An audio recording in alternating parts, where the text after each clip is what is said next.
Hello दोस्तों, आज की इस कहानी में आप सभी का स्वागत है। मैं अपने पति रमेश के साथ बड़े प्यार से जिंदगी गुजर बसर कर रही थी। मेरा एक 5 साल का बेटा है। मेरे पति खेती करके अच्छा खासा कमा लेते थे और हम बढ़िया ढंग से जिंदगी गुजारते थे। मैं देखने में बहुत खूबसूरत थी। मेरी खूबसूरती की चर्चा आसपास के गांव में भी होती थी, और हो भी क्यों ना। मेरे सुर्ख गाल, गुलाबी होंठ ऐसे लगते थे मानो गुलाब की पंखुड़ियां खिलने को बेताब हों। मेरे काले, घने और लंबे बालों में चमचमाता गोरा चेहरा ऐसा लगता था मानो बादलों को चीर कर चांद बाहर निकल आया हो। एक दिन सुबह जैसे ही रमेश उठे तो उन्होंने देखा कि हमारे घर की जमीन अपने आप ऊपर उठी हुई है।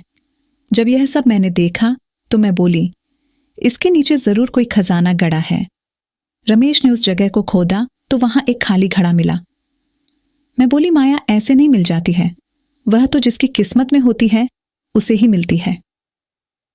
रमेश भी खाली घड़े को देखकर मायूस हो गया। अभी इस घटना को 10 दिन भी नहीं गुजरा था कि घर में फिर से जमीन उभरने लगी। इस बार रमेश ने जल्दबाजी नहीं की। उसने कुछ दिन इंतजार किया कि घड़ी दौलत खुद बाहर आ जाए, लेकिन कई दिन बीत जाने के बाद भी कुछ बाहर नहीं आया। हाँ, जमीन इन दिनों में और ऊपर उभर गई थी। रमेश ने जमीन खोदने की सोची तो मैंने उसे रोक लिया और कहा कि हम ऐसे दौलत हासिल नहीं कर सकते। इसे हासिल करने के लिए किसी पहुंचे हुए बाबा की मदद लेनी पड़ेगी, जो हमें अपनी तंत्र विद्या से इस दौलत को दिला देगा। रमेश अब किसी पहुंचे हुए बाबा की तलाश में लग गया। कई दिन बीतने के बाद उसे एक जंगल में एक ऐसा तांत्रिक बाबा मिल गया जो बीमार लोगों का इलाज करने का दावा करता था। रमेश ने यहां तक कि सुन रखा था कि यह बाबा पैसा डबल भी कर देता है। रमेश अगले दिन बाबा के पास गया और बोला, बाबा, मेरे घर की जमीन अपने आप ऊपर उठ जाती है। मुझे लगता है उसमें कोई खजाना गड़ा है। बाबा को समझते देर न लगी कि रमेश लालची है और बिना मेहनत किए ही दौलत हासिल करना चाहता है। बाबा ने रमेश से कहा, ऐसा होता है। पुराने लोग जमीन में पैसे गाड़ देते थे, जिस पर कोई माया कब्जा कर लेती थी। इसे हासिल करना इतना आसान नहीं है। माया जिसकी किस्मत में होती है उसी के पास पहुंच जाती है और एक जगह से दूसरी जगह बदलती रहती है। बाबा की बात सुनकर रमेश बोला, क्या मैं अपने घर में दबे इस दौलत को हासिल नहीं कर सकता? बाबा बोला, ऊपर वाला ही जानता है कि वह किसे मिलेगी। हाँ, कुछ तंत्र विद्या से उसे और कहीं जाने से रोका जा सकता है और बाद में उसे हासिल किया जा सकता है। उसे पाने के लिए तुम्हारे घर जाकर मंत्र पढ़ने पड़ेंगे।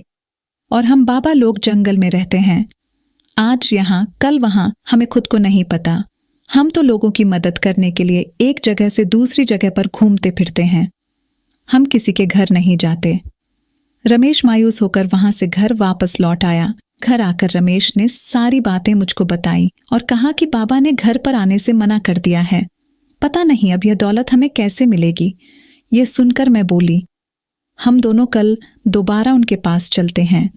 सुना है कि बाबा लोग औरतों पर बड़ा रहम करते हैं। मैं उनसे मिन्नतें करूंगी, शायद उनका दिल पिघल जाए। अगले दिन मैं और रमेश तांत्रिक बाबा के पास पहुंचे। मेरी जैसी हसीन खूबसूरत औरत को देखकर बाबा के अंदर का शैतान जाग गया। वह मन ही मन मेरे को पाने के लिए बेकरार हो उठा। जैसे ही मैंने और रमेश ने बाबा से घर चलकर उस खजाने को निकालने की मिन्नत की, बाबा पहले तो ऊपरी मन से मना करता रहा, फिर मेरे हाथ को अपने हाथ में पकड़ते हुए बोला, ठीक है, मैं तुम्हारे घर चलकर वह खजाना तुम्हें दिलवा दूंगा, पर काम करते समय कोई मुझसे सवाल जवाब नहीं करेगा और इस काम में कम से कम 1 हफ्ता लगेगा। मैं जैसा कहूंगा तुम दोनों को वैसा ही करना होगा। अगर तुम्हें मेरी यह शर्त मंजूर है तो मैं तुम्हारे घर चलने के लिए तैयार हूं। मेरी और रमेश की मानो मन की मुराद ही पूरी हो गई है। मैंने फौरन कहा कि हम आपकी हर शर्त मानने को तैयार हैं, बस आप किसी भी तरह वह खजाना हमें हासिल करा दो। तांत्रिक बाबा रमेश और मेरे साथ हमारे घर आकर रहने लगा। उसे वही कमरा दे दिया गया जहां जमीन ऊपर उठ रही थी। बाबा 2 दिन तक उसने अपनी तंत्र विद्या का ढोंग करता रहा। एक दिन बाबा मुझसे बोला, तुम्हारे पास कुछ रुपया या जेवर वगैरह हो तो ले आओ। 2 दिन के अंदर सब डबल हो जाएगा। मैं माया को काबू में करके उस दौलत को हासिल करूंगा और तुम्हें दूंगा। उससे पहले मैं तुम्हारा सारा धन डबल कर देता हूं। क्योंकि माया पर काबू पाने में अभी समय लगेगा। तुम दोनों ने मेरी इतनी खिदमत की है जिससे मैं बहुत खुश हूं। मैं चाहता हूं कि तुम्हारी मदद करके तुम्हें अमीर बना दो। हम दोनों बाबा की बातों में आ गए।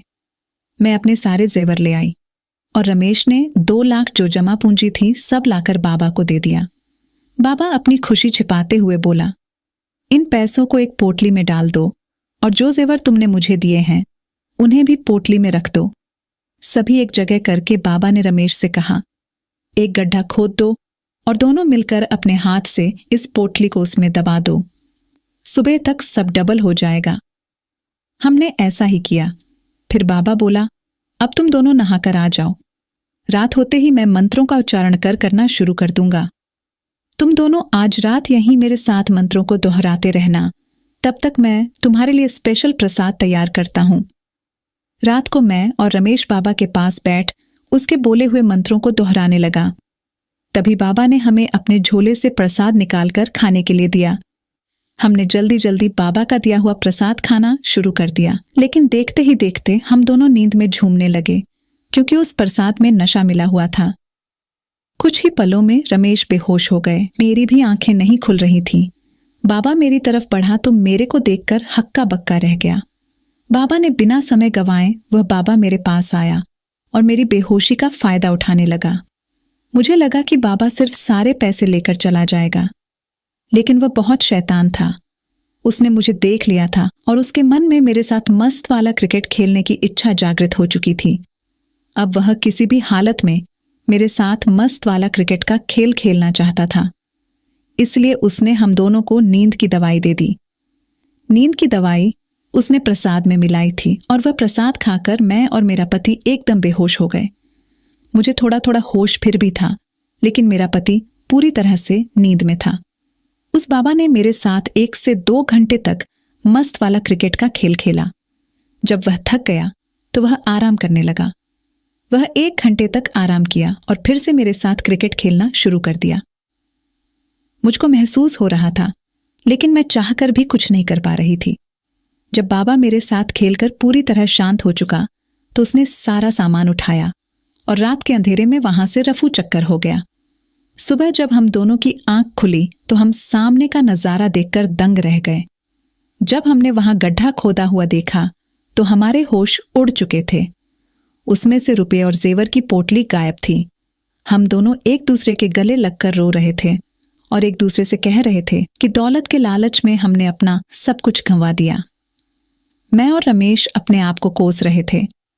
हमने अंधविश्वास के चलते दौलत के लालच में अपना जेवर और पैसा तो कमवाया ही, साथ ही मैंने अपनी इज्जत भी उस पाखंडी बाबा को लुटा दी थी। रमेश ने कई दिन तक उस बाबा को ढूंढने की कोशिश की।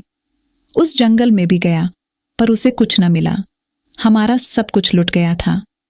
तो दोस्तों, ये कहानी कैसी लगी कमेंट करके जरूर बताएं। वीडियो अच्छी लगी तो लाइक करके चैनल को सब्सक्राइब करें। मिलते हैं अगली वीडियो में। तब तक के लिए love you and take care.